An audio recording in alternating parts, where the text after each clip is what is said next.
এক জুমা থেকে আরেক জুমা, এক সপ্তাহের গুনাহকে মাফ করে দেওয়া হয়। এক রমজান থেকে আরেক রমাদান।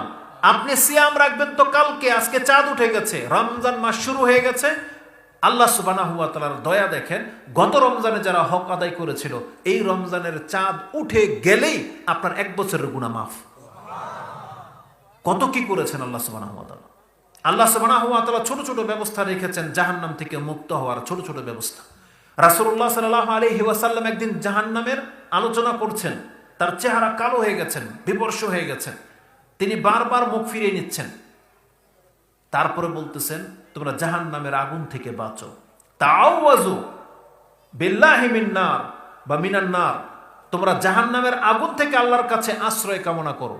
তারপর রাসূল বলছেন, ইত্তাকুন নারা ওয়ালাউ বিশিক্কি তামরাতিন, তোমরা জাহান্নামের আগুন থেকে বাঁচো, যদিও তোমার কাছে একটা খেজুর পরিমাণ মাত্র দান করার সম্পদ আছে, বা একটা খেজুর তোমার কাছে আছে, এর বেশি কিছু নাই, এত টাকা তুমি দান করতে সক্ষম।